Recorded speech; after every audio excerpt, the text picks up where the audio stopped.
Hello, and welcome to Thou Shalt Not Suffer, the Witch Trial podcast. I'm Josh Hutchinson. And I'm Sarah Jack. Today's guest is Janice C. Thompson, author of the historical novel Dry Tinder, a tale of rivalry and injustice in Salem Village. Dry Tinder is a chance to step back in time and use your imagination to be with the Towne family and their experiences. That's right. We're going to learn about the Towne sisters. Learn about the daughters of William and Joanna Towne, Rebecca, Mary, and Sarah. Especially Sarah. We'll also learn about the Putnams and Thomas Danforth, a magistrate we don't often hear of or talk about, who was at the examination of Sarah Cloyce, the protagonist of Dry Tinder, and who also founded the town that some of the refugees from the Salem Witch Trials re-established themselves in. Yes, we'll learn about the founding of Framingham, Massachusetts, where Sarah Cloyce and her husband Peter settled after the Salem Witch Trials and changed their last name to Clays. There isn't much there historically to tell the story, but there is a road named Salem End Lane. And one thing that we keep encountering is just how much people care about the legacy of the Towne sisters, even people with no relation. And we know that there are quite a lot of descendants. The Towne Family Association is very active and regularly does trips back to Salem and Framingham. Yes, there are individuals who have contributed to the preservation of the history, the physical history of the Towne family, as well as making sure the story is told. One thing that really interested me in this interview as a writer is we got to talk to Janice about her experience as a first-time author and first time writing a historical fiction work and the challenges involved in that and the self-publishing process. And now you get to hear from her, Janice Thompson, a writer, and also the co-founder of Harpswell News in Harpswell, Maine. She's a lover of local history and fascinating character-driven stories. Her first novel, Dry Tinder, is based on the true story of the Towne sisters. 3 innocent godly women falsely accused of witchcraft in 1692, as told through the perspective of Sarah Towne. The story becomes personal. Can you tell us a little bit about your background? Sure. First, I have no relation to the Towne family, to my characters. People are thinking, they call me cousin, the Towne family descendants, which is cute. I just wanted to mention that Sarah and I are both Towne descendants. Oh, nice. I'm a Mary Esty, and she's Mary and Rebecca. Okay, wonderful. Well, a lot of people are. And I thought, why am I so obsessed with this story? So I did that genealogical. I'm like, this blood must be in me. But it's not. But I feel like I'm an honorary Towne at this point. I love that. There tends to be this draw and protection towards those sisters. Yeah. From even outside the family. Yeah. And it always means a lot to me to see that. I think that's really amazing. Yeah. I play in the local concert band. I play trombone. And there is a nurse in the band. And I gave her the book at the end of the rehearsal last week. And I was in tears. I'm like, you really need to have this. So it's meaningful to me too. You said you've been working on this book for 20 years. How did you come to write this? In 2004, my then husband and my 2-year-old child moved into a home in Ashland, Massachusetts, which is about 25 miles directly west of Boston. It's a bedroom community for Boston, a commuter town. And it abuts, it's right next door to Framingham. Most people know of Framingham, not Ashland. It's between Framingham and Hopkinton. Hopkinton is where the Boston Marathon starts, so people know that and they know Framingham. But anyway, one of the things that really sold us on this house is that it abutted 800 acres of conservation forest with marked trails. Actually, there was a trailhead, like a trail spur, that went right into our yard. So we'd often see people come out, they're like, oh, we shouldn't be here. But anyway, just very quickly after we bought the house, some neighbors came over and we had some coffee and they said, oh, have you been to the witch caves out back of your house? And I said, I don't know what that is. And they said, oh, yes, it's the witches escaped from Salem during the trials. And that's where they live. They hid out in those caves. And I'm thinking, that's weird because I'm 30 miles southwest of Salem and Salem Village, Danvers. And why would they do that? That seems really weird. So I looked into it thinking that it was probably an urban legend. Come to find out there was some truth to it. That the story goes that Thomas Danforth, who was the deputy governor the year before during the trials, good friends with Samuel Sewall, oversaw Sarah's initial examination. This was before the court of Oyer and Timmerna. He oversaw this and put her in jail. And as we all know, Mary and Rebecca were hanged and Sarah survived just because it was good timing, as we know how. Anyway, so she was let go. And then the next thing, she and her extended family, so there were some Bridges and there were some nurses and all the names that we know, left Salem Village and they settled this wilderness to the west of Boston that was owned, these acres, thousands of acres were owned by Thomas Danforth. They had been granted to him by the colony. But he was the treasurer of Harvard, so he was always a Cambridge man. He never settled the lands. So these people came and they settled the place. They built a meeting house. They had a burying ground. And they ended up incorporating the town of Framingham in 1700. And they called it Framingham because Thomas Danforth was from Framingham in England. I also found out that these people had built their homes and farms along a road that still exists that's called Salem End Road. And that's the reason why, because they were from Salem. Is there anything about the experience of writing a first book that you would like to share? What that is like? Yeah, it's really hard. It's harder than I thought. And part of it is because I really wanted it to be authentic. I'm a reader. I love historical fiction. And what my pet peeve is that someone might say, oh, I'm going to set this story in New York City in the 1880s, say. And then the characters all speak like we do. And you don't really get that sense of place and time. And so I really wanted to be authentic. And as you might have seen in the appendices, I did take liberties with some of the characters just because I can't write about people having 12 kids and having 12 characters. I just can't do that. It was hard because I was struggling with the truth of it, but also having a book that people wanted to read that was accessible. I remember showing it to Margot early on, and she said, Janice, you can't have your characters talk like they actually did because it's very off-putting. It's not accessible. And then I was also trying to figure out, like, we're in the 21st century. We have this cultural and social perspective as a result of being in the modern society. And I count myself as a feminist and fight the man and all of that. But if you're Sarah and Mary and Rebecca, and you're in that society, in that time, would you even question anything? Now we know in the 50s and 60s, women were starting to say, no, I don't like this. I want to live a different kind of life. I'm unhappy. I'm unfulfilled. But if you're out 300 plus years ago and you're in the wilderness and you don't know if you're going to make it through the winter, and you are also in this very patriarchal society, would you even complain?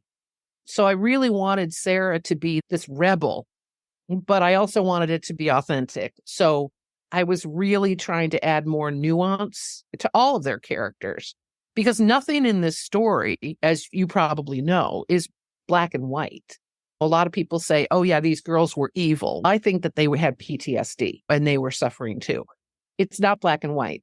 And you see that all the time in movies and plays. And I just didn't want to write that kind of book.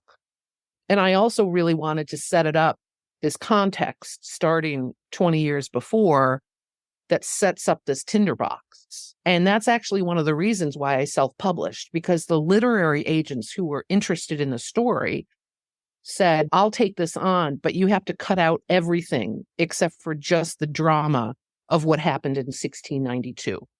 That's what people want to read. And it has to be accessible. It has to be mass marketed. You have to sell a lot of copies. I would love for this to be a bestseller, of course. But I also wanted to write the story I wanted to write. So it was very difficult to say to these professionals, I think I know better about my book than you do, especially as a first author with a first book. Who am I to do that? So yeah, it was fraught. It was really fraught. I'm starting to write another story that was like set in the 90s in Boston. That's not historic at all. That is so easy. You just say, what do I want my character to say right now? It's like I could just make it up. But here I didn't want to do it. So it was hard. And I don't think I'm ever going to do it again. Not this kind of story, because I just was so engrossed with it, loved it all. But yeah, ready to get it out there into the world. Yeah, I can relate to a lot of that. I started writing my first novel towards the end of 2008, and I haven't got it ready for publishing yet. Yep. Other things keep happening, and then you've got to start over. That was one of the issues too, because I've always had to have a full-time job. And I have this notebook this thick with my notes. But you're right. You let it go and then you have to start all over again. You have to say, who are these characters I have forgotten? And then you get really into it, but then life happens and you can't focus on it anymore. So that's the reason why I really didn't want to work at a day job. I wanted to just get to it. That didn't happen. Since we've been up here, I haven't had a full-time job. So I did have more time to focus on it. Great. And I'm glad that you did it. And I really like the attention to detail in there. And you talked about, you started the story 20 years before to give the background. And I think that's so important because a lot of people just don't understand why the Salem Witch Trials happened. Yes. They try to look at things like Margot's favorite thing, the ergot, and it's not that simple. I love to be in the room when someone asks her about that, because she's very good at hiding her disdain as she responds to that. But yes. And I also find that when the various depictions and throughout the ages, it's an anomaly. It just happened and it was mysterious. And yeah, maybe there was poisoning. We don't quite know. And then it just disappeared into thin air. The whole cover of the book is the map of this disputed territory. I actually started it 40 years before, but I did have to cut it down a little bit. And in the original version, I focused more on that boundary dispute. But I remember it was Marilyn who said, and she read the beginning of it too, and she said, Janice, you and I are fascinated by this sort of stuff, but it gets very complicated. And I don't think a lot of people would like to know this much detail. So that was one big edit that I did. I cut out like maybe 50 pages. That was painful because I liked the 50 pages. Yeah. But I did want people to get engaged in it right off the bat. And so when I had this scene come into my head, and it was very clear to me, a nice spring day, Sarah's walking along the river with a baby, and once that got into my head, I'm like, okay, this is where I'm going to start. But yeah, it was difficult.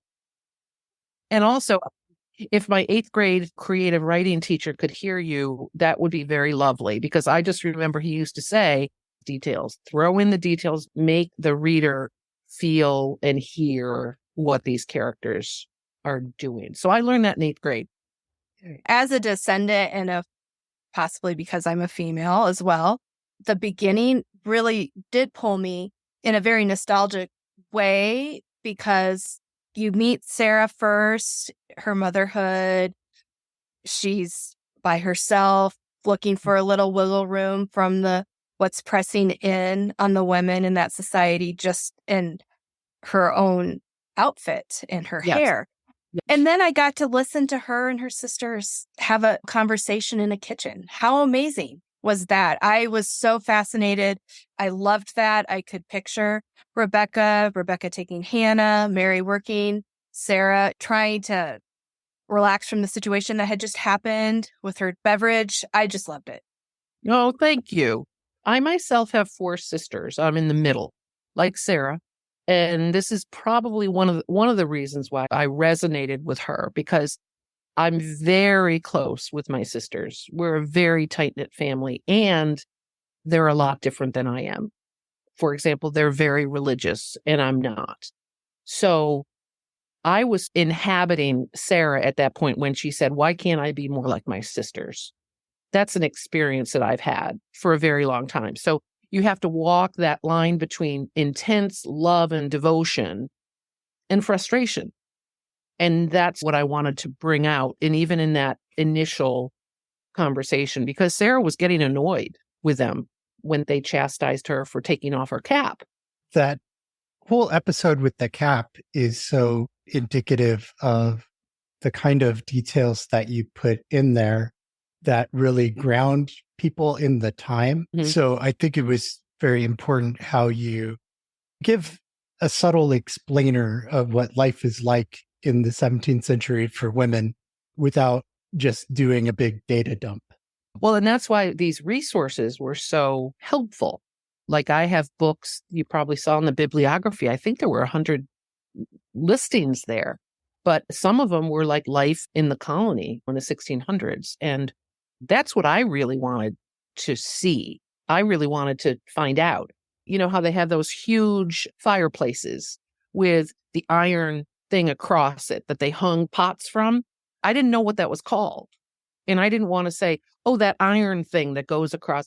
So I did a little bit quick research, and it's a crane. It's called a crane. So I'm like, and so Sarah hung this pot on the crane. And for example, like, how did they get around? Did they have a wagon? Did they have to hire a wagon? Did they have horses? Going up to the Rebecca Nurse homestead and just being able to sit there and absorb that house, which we're so lucky that it's still there. All of those resources were enormously helpful. And it was fun. I used to like it. Oh, I don't know that. So let's do a little bit of Google research and figure it out. At one point, they're doing, like, I was wondering about games, for example. Did they even have games? And then I learned about this glyphs, that it's like the tongue twisters that we have. That was like what they did in the 1500s. And so I want all of those things I wanted to add into it, to just add layers to it. It gets you into the world so you see what the characters are experiencing, what they're up against. And Yes. yeah, very helpful. So you mentioned that you start the novel early. What years does the novel cover?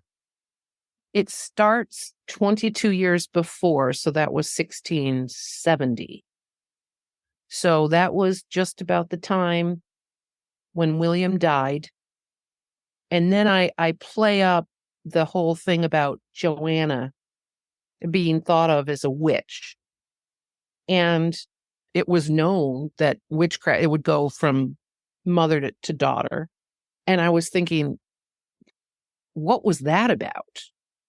Some scholar had traced that actual scene about when the minister drinks too much ale. And that went to trial. And so when in my book, when they're at trial, some of that is lifted verbatim from that transcript of that particular trial. That's one of the things that I then grabbed onto. It's okay. I want to make Joanna be a rebel as well. But I want to also explain whether if people thought that she was a witch, why didn't she get arrested for it? And in my book, it's because she went inward and I'm not going to deal with anybody anymore because I'm so upset. So I wanted to bring that out. But William had died. And so I figured maybe she went a little bit bonkers in grief. Maybe she changed her own personality because now he's gone And I envisioned that he was an evening factor for her. But without him, she didn't know how to act anymore. So I wanted to bring that in. So I started in 1670 so Sarah is married to Edmund Bridges, and she has just had her first baby, Hannah. I think that is a really relatable time in a family's life that people can connect with when the head of a family is gone.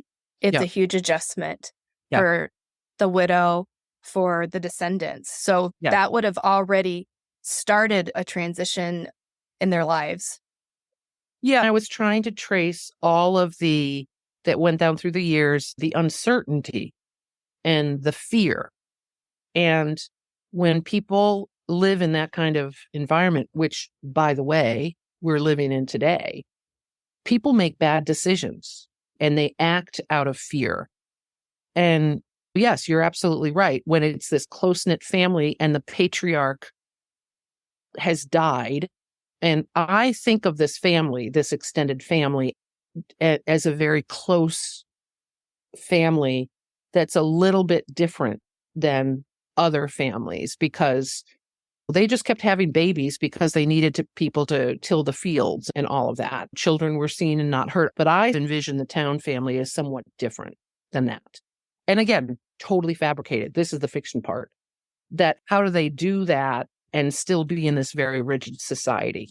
But I do think that William's dying was a catalyst for at least Joanna getting into trouble.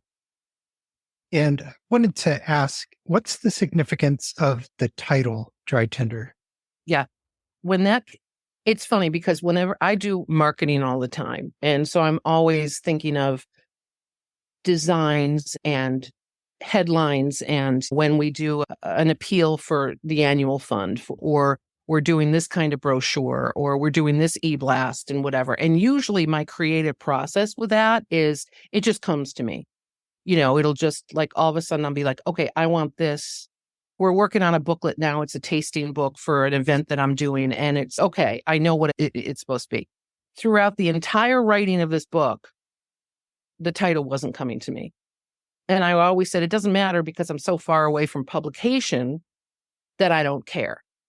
But when I thought of Dry Tinder about a year ago, and it really caught on because I'm trying to describe a Tinder box. So in the appendices, I say something like a carelessly lit match to dry Tinder. The conflagration that follows is not a surprise. So that's where it came from. That said, I had to struggle with it because one of the many misconceptions about the story is that these people were burned at the stake. And Dry Tinder connotes that. But I was so married to the title that I just decided to do it anyway. I think it's apt for the way that the conflagration of the witch trials happened. It starts with a little spark. Yes. And then the flames fan out everywhere.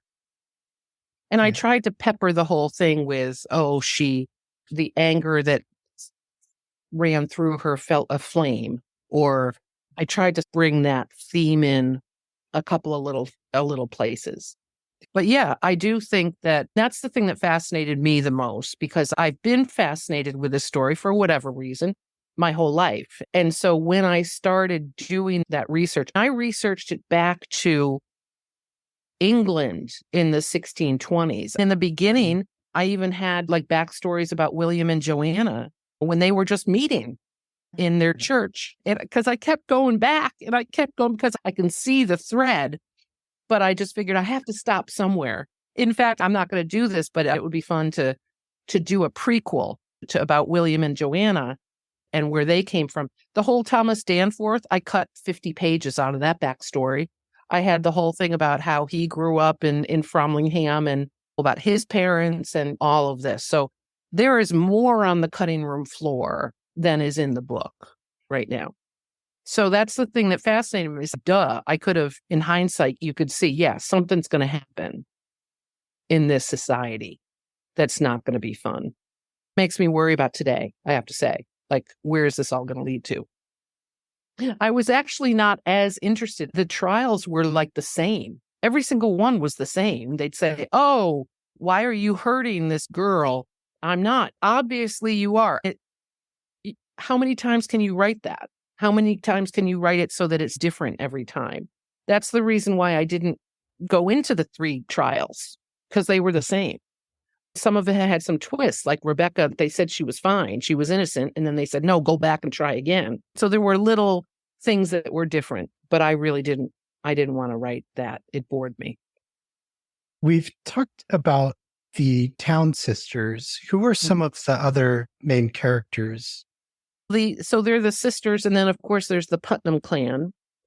And I set it up, even though we know there are a lot of other people who were living there, I set it up as a rivalry between the Towns and the Putnams and who were their fans or their friends or whatever. So those were the main characters. But then, and this was another choice too, I really wanted to write about Thomas Danforth and Samuel Sewall, because I know that Samuel Sewall is famous. You could read the apology, that he's famous for giving a public apology many years later.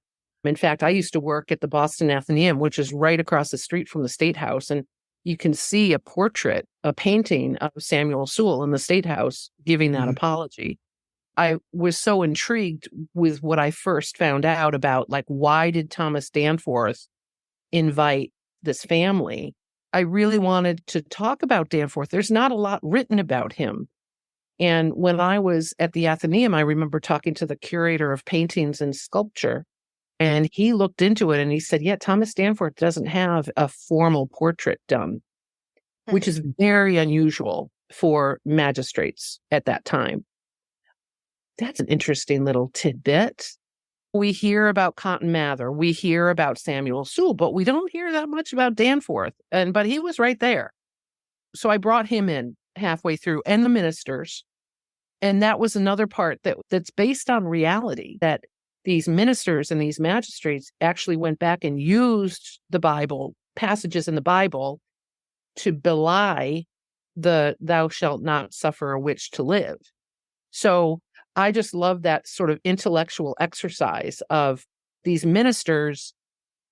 They had a fine line to walk because they believed in evil and the devil and witchcraft. But then they thought, maybe that's not happening here. And that's a cognitive dissonance there. So how did they make that dissonance go away? And they did it through biblical texts. So I really wanted to bring those people in too. I just thought that was interesting. So there were the Boston contingent, the Boston and Cambridge contingent, the power structure, and then it was these poor people in this little village. So those were my main characters. Which makes me think of your appendices. You also have bios in there for the characters. So something people can refer to as they're reading. Yes. Because I've talked to the people like Margot and Marilyn and Tad Baker and Bernie Rosenthal. I didn't want them to poo-poo, like to say, oh, this is just fiction and whatever. So I figured I would bring it up in the appendices about the difference between this story and what was real. Like a beef that I have with The Crucible is that Arthur Miller names that hanging judge, who we know is William Stoughton. He named him Thomas Danforth. And so now a lot of people, they think it's, oh yes, Thomas Danforth was the hanging judge. And that's what happens when you write fiction. People don't understand that it's fiction. So I just wanted to underscore that. I want to have some creative license, but I also don't want to perpetuate lies. So that's why I thought it was important to put that in. I think it's so great because we need that creative license. It's a teaching mechanism too. But people do need to learn to be able to recognize and do their own look into the history. We want people to have that critical thinking, that they can enjoy historical fiction, but not get confused. Yes. And we have to teach them that. And your book is a great example of how it can be done. Yeah.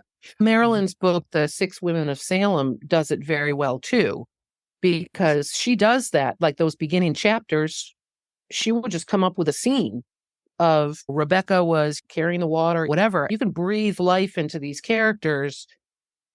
We don't really know how they were, but we have some evidence through transcripts and all of that. So I just wanted to be true to the story, but not mislead. The Crucible thing, Margot talks about this too, that John Proctor was supposedly having an affair with Abigail. It was not Daniel Day-Lewis. It was not John Proctor. So, yeah, that was important to me. Yeah, people do get some wrong ideas from historical fiction, interpreting it as history when, Yes. You have to have that creative license because we don't have 100% of the details of these people's lives. So, of course, you've got to connect the dots and fill in the blanks. Yeah. Yep. Absolutely. What would you like readers to take away from your book? That's a good question. If I look at it from a macro level, I think that I would like for people to think about what ignorance and fear and uncertainty can do to a community. And again, I'm looking through my current day eyes because we have to really be careful. It could easily happen today. On a more personal level, at the sort of coming down from 30,000 feet, I want people to fall in love with these sisters. I want them to think, I wish I had those sisters. And I want people to understand how, again, things are not black and white sometimes. And it's important to just remember that.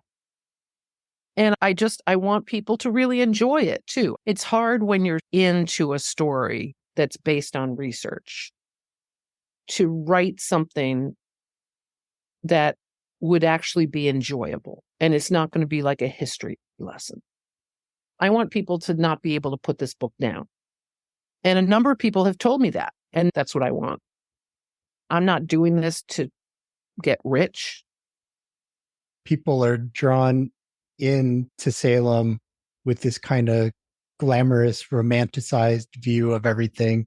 Yeah. And it's just so important once they're drawn in to make sure that they're leaving with the right lessons.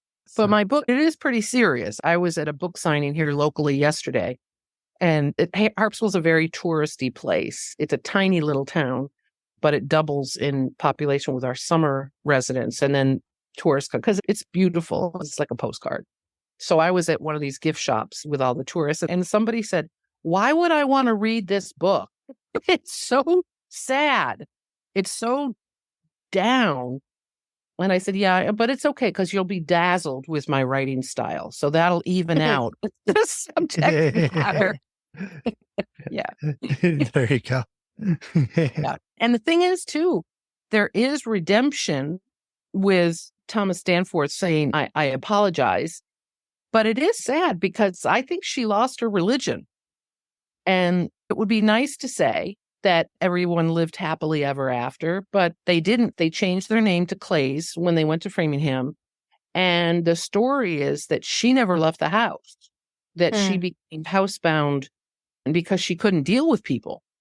And we think that she's in the burying ground. It's 1704, and then it just says S. So she didn't even, if she's even buried there, she didn't want anybody to come visit her. So that's a really sad story. These families were destroyed. Yeah. I'm hoping that sort of scene with the redemption with Thomas Danforth will be enough of okay. There's some little bright spot at the end. And it's just that it's not that everybody just died and everybody was sad. And yeah. But she only lived like another 10 years. She didn't live very long in Framingham. And I know she must have suffered in jail and losing her sisters. Yes. The suffering must have been so intense. I can understand why you might be reclusive and not want to go out where people might accuse you again. Yes. Yes, that's what I imagine. Do you know the book Currents of Malice? It's about Mary, but it's about the whole family. And there are some chapters in the end where the families, the surviving members of the families, were trying to get Paris out. They were trying to get recompense. They were trying to get retribution. And Peter was part of that. But he left. They said, oh, he's left the area. And I imagine that must have been difficult for him too, because yeah, you want to be there. You want to get revenge. But then who wants to be in this community who you thought was your close-knit, you thought they were your family in Christ, and who would just turn on you. And then there was no repercussion. Like these people, the accusers were never brought to trial. They just went away, or they just stayed there. There was no retribution. Hey, I can understand. You just want to get out of Dodge and try to forget it. She was also devastated, and I could understand why she would never want to go out of the house. Yeah, when we talked to Rachel Christone, we were talking to her about Dorothy Good's life after the trials and how tragic a story that continued to be. And I think that was sadly the way it was for so many of the families and individuals. Yes. How do you just go back to normal life after that? One of the things that was very inspiring was that PBS 3 Sovereigns for Sarah. And I thought it was interesting because at the end, they were talking about what happened to different people. And those girls did not live good lives afterward. They were pretty tragic. And it also supports the theory that they had PTSD. And I imagine once the hysteria died down, knowing that you just accused these people probably added to the trauma. Because a lot of them didn't have families. A lot of them were refugees. They were maids. They didn't have any agency at all. I think about the young age of some of the afflicted and even the ones that were women, but young. And then you look at the timeline of when hangings ended with witch accusations. Did these girls, women ever look back and think there were adults overseeing what was going on? I don't know. It wasn't like they grew up and then they continued to be part of hanging witches for the rest of their lives. I think that they were sorely manipulated by their parents. That's why I have the scene where the girls are upstairs and they're hearing downstairs the conversation about Rebecca. And then all of a sudden, Rebecca's being called out on. I do think that was probably part of it. And again, there was no sort of social safety net afterward. They didn't have, the Putnams had families, but I'm talking about Abigail herself and Mary Warren and people who they were servants. And I imagine that you get older, and you think, oh my God, what did I do? I also imagine that they might have been ostracized by the very people who manipulated them. Because again, the tide was turning and there were people thinking, oh, this was not a good thing after all. So I actually, in a way, feel sorry for those girls. It wasn't that all of a sudden evil sprang in these kids and then they decided to just put people to death. I don't think that's what happened. Yeah, I think they were such vulnerable people. A number of them you mentioned were refugees from the wars in Maine and had seen their families get killed and managed to escape, but they're totally devastated by that for the rest of their lives. And they're alone. They have to work. 12-year-olds in a community in a society where you don't have any agency as a young person. Yeah. I do think that there's this sort of group think that happens like that. Yeah. I'm kin to Mercy Lewis. I appreciate that people taking a more balanced view of the afflicted. We have to understand the accuser side to understand why the witch trials happened and why things like that happen today. You have to understand both sides. You can't only understand the victim side. Yes, that's right. Yep. You mentioned early on that we're living in a time today that's not unlike the times of yesterday. Yep. So what sort of parallels are you seeing? Again, when there is a lot of uncertainty and fear, people make bad decisions. And so, for example, today there is a lot of economic inequality. And while I don't agree, I understand that people who have suffered the most from that inequality feel angry and afraid. And when you're in that state, it's easier to say, I'm just going to find a scapegoat. They're suffering from a bigger picture of inequality, of the money goes to the owners and blah, blah, blah, blah. And so I think that's what's happening. And that's why we're so polarized, because we both think both sides of the political, like it's the other side that's going to hurt it. Look at the rhetoric. Some of the rhetoric is just crazy. And you're like, where did you come up with that?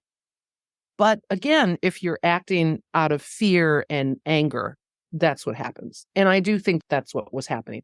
I was very interested in, I think it was Nissenbaum and Boyer, they were talking about the sociological aspects of things. And the fact that Thomas Putnam Jr. was expecting a big inheritance from his father. And that's true. The father didn't give him anything. And then it was the same thing that happened with Mary Carr.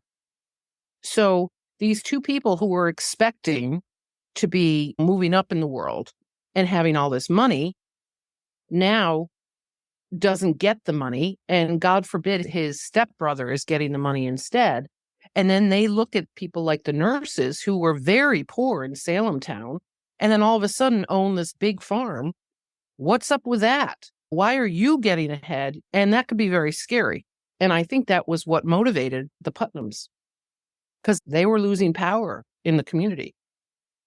So I think there are a lot of parallels. Yeah, I think what you talked about with the economic stress there is an important factor in why the witch trials happened. What are some of the other key factors we should know about? What was in the tinderbox? So there's the economic discrepancies. There's the border disputes that south of the Ipswich River. That's why I feature it in the map. There was the religious restrictions. There were the worst worried about making it through the winter and not being able to agree on a minister. That is weird, because this whole community couldn't decide on a minister. And that was unusual in the colony. Usually they would have ministers who would stay there for life. What's up with that? What's going on in Salem Village? But I think the thing that was the tipping point was when the colony lost the charter, because you've had this government for what? 40, 50, 60 years? You've created courts. You've created structures. And then now it's okay, you don't have a charter. You might get a charter or you might not. So you're governmentless at that point. And I think that was the tipping point. And then also, by the way, the whole thing about the halfway covenant, that was happening in the church as well. And it's just so funny, because when you hear the rhetoric then about, oh, kids these days, they're worse than we were. That's happening today. It happens with every single generation. So there were some people, some ministers who said, let's come up with this halfway covenant so that we could bring more people into the church, because there's now more lying and fornication and thievery and all of that sort of stuff. People are moving away from God, which is another one of those pillars that people count on. And you take that away too. And so then there were the conservative ministers like Paris saying, we're not going to have the halfway cut. You need to follow those laws. You need to have evidence for your conversion experience and all of that. So there was a lot of tenuousness in the church as well. I think those are the elements to the tinderbox. That's so important you brought that point up, because we think of Puritan Massachusetts as being this very homogenous society where the rules were set from the top, but no, you had different congregations and they weren't always in agreement with each other. I also think it's the town and country thing. In Salem town, this is a port city. And so you're getting ships coming from Spain and Barbados, and there were Black people. There were people speaking different languages. There were the merchant class who were making money off of building a ship and then getting a piece of all of that haul. And that's what happens today here, too. It tends to be the cities on the coasts, it's more diverse. And so when you're rubbing shoulders with people who are very different from you learn how to get along, like that there are actually other ways of looking at the world. But then you're dealing with Salem Village, and they're the farmers. That's why I tried to have, when Sarah went with Edmund to have their ordinary in Salem town, like she was hearing a lot of that stuff. So she was, in my mind, she's like more worldly than the Putnams say. And again, that's what's happening today. And so when you don't have diversity of thought, you can very easily just have not necessarily good or truthful ways of looking at the world. When you're not in a diverse area, you're not encouraged to think differently. For me, in my life, I grew up in upstate New York and in a very religious family. I just didn't know anything different because it was quite an insulated community. And then when I go to college, and oh my God, at lunchtime, people would be coming from their classes and say, oh my God, did you hear about prohibition? Or, oh, I just learned about this new mathematical theory or whatever. It like leads to this kind of intellectual discussions, which some people hate. But for me, it opened up my whole perspective because I started talking with people who are not me, who are not like me. And when you don't have that opportunity, it's easy to be insular in your thinking.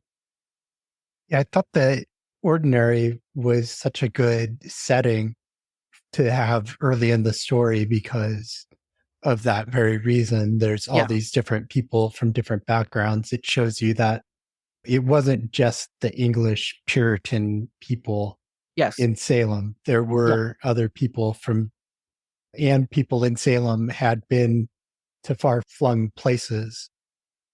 And that part of the story was actually true. But it also was a great construct because a woman in the colony would not be interested or even have access to discussions about politics. But Sarah had her overhearing the magistrates who were coming. And so she set me up with a great construct to do that. Did you have anything in particular you wanted to be sure to talk about today? I really hope that people enjoy it. And I hope people will get something out of it. Genealogical connection is so important to me. Even though I'm not a descendant, I think, again, spending time with the Towne family, there's this continual closeness in this family. And people get very emotional about it. When I was back in Framingham, I was the president of the Framingham History Center. And we did this program called Voices in the Burying Ground around Halloween, even though it wasn't scary. And I reenacted Sarah, complete with the outfit and everything. So we had the people of note who were buried in that cemetery. The tour would go around and visit the different graves, and we would talk about this, everything. And a bunch of the Towne Family Association members came up from Connecticut to see this. And this little girl, 8-year-old girl, comes up and says, "Oh, hi, Aunt Sarah." And she starts asking me questions. And that's so cool. At the same time, I want this story to resonate with people who are not Townes. And so far, that seems to be happening. And I want people to write me reviews on Amazon. Because that's the thing. I'm selling a lot of books myself, but those reviews are the things that get the public to be interested. Right. This has really been a labor of love. And I hope that comes through. We encourage listeners to please do that. Pick up a copy of the book, read it, review it. That will help get the story out there. And where can people pick up the book? It's in hardcover, paperback, and ebook on Amazon. I do sell it directly. People can contact me through my website, janicethompson.net. And I'm also here in Maine. A lot of the local shops and the independent bookstores have taken it. And so if you're in Maine, I always say go to the bookstores and get it because I want people to support independent publishing. And also if they buy it from these stores, the stores will buy more from me. And now for a Minute with Mary.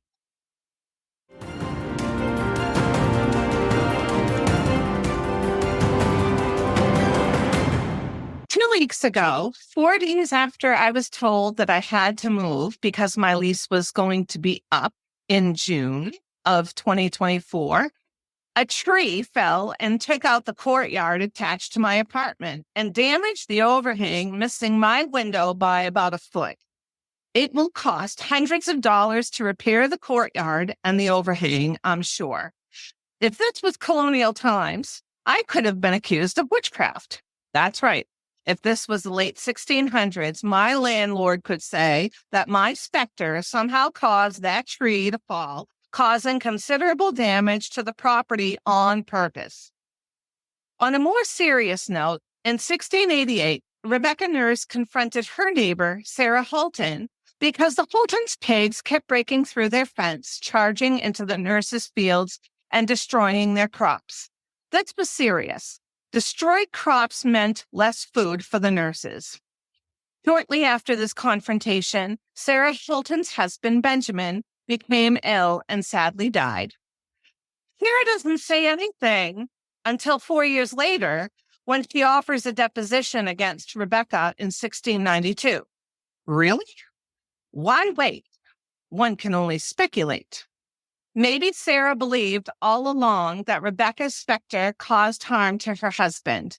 It could be that Benjamin's illness was unknown to the doctor and that Sarah needed to believe that something caused her husband's death. This was not an uncommon belief amongst the Puritans. They believed that everything happened for a reason. 40 years later, Rebecca was accused, arrested, and removed from her home and sent to jail. Maybe it was then that Sarah said, aha, that's it. Rebecca's specter caused my husband to die. This belief in bewitchment or someone manipulating nature to cause bad weather conditions, crop failures, harm to another person's environment, and most sadly, death to a family when scientific evidence was not known, had deadly consequences. Such deadly consequences that one accused could hang. This was only one element in the case of Rebecca Nurse, but it was an element of many of the cases in colonial British America. Sadly, it is an element in many of the cases of deadly witch hunts today. Luckily, I will not be accused of bewitchment because that tree fell onto the courtyard, but others living in Africa, Ghana, India, Papua New Guinea, and other places are accused of affecting nature to cause harm to others at an alarming, deadly rate. Please educate yourself regarding ongoing witch hunts. Thank you.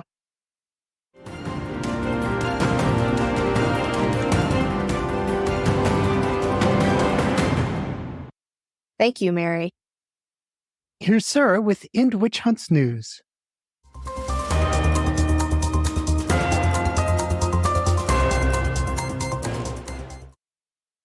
End Witch Hunts, a nonprofit 501c3 weekly news update. Thank you for being a part of the journey of discovery around witch hunts past and present. Take a look at our episode catalog. It is amazing. It is amazing because historians, authors, academics, economists, advocates, artists, and descendants of accused witches have generously given us insightful and meaningful conversation week after week and entrusted Josh and I with their message to you. Have you read any of our guests' books? Have you pulled up their research and articles to continue learning? Please do. Josh and I are constantly reading to bring you the best research and conversations on witch hunts. You can be reading and talking about it too. Find links to articles in our show notes. Find and follow our team and guests like Dr. Lou Igwe and Mary Bingham on social media. Many are sharing blogs and articles regularly. Are you following Margot Burns? She has many presentations coming up this fall. Share the links with your friends. Buy books for gifts. Find our guest titles at our nonprofit bookshop, also linked in the show notes. Buy titles at your local independent bookshop or directly from the guests. There are so many great reads, and we are very grateful that each of these academics and researchers have given their time to talk about their work on this podcast.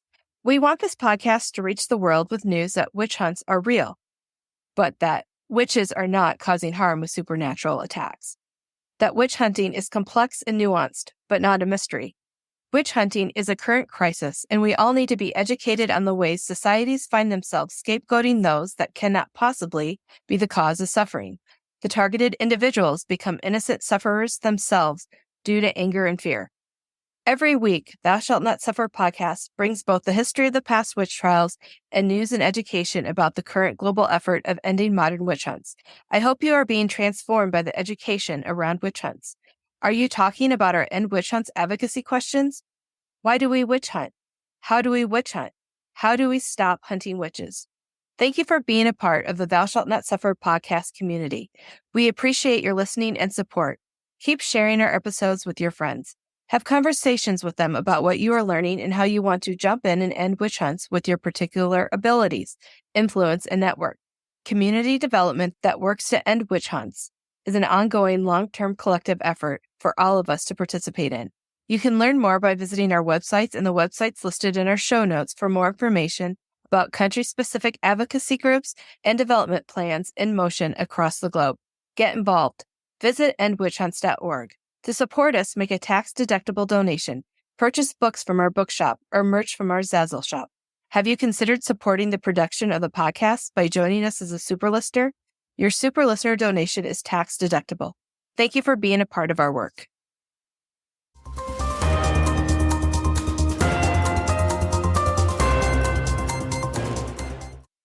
Thank you, Sarah.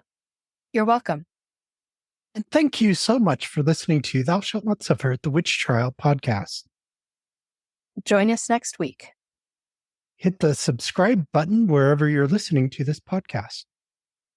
Find more episodes at thoushallnotsuffer.com. Remember to tell everyone you know and everybody you meet about Thou Shalt Not Suffer. Support our efforts to end modern witch hunts. Visit endwitchhunts.org to learn more. Have a great today and a beautiful tomorrow.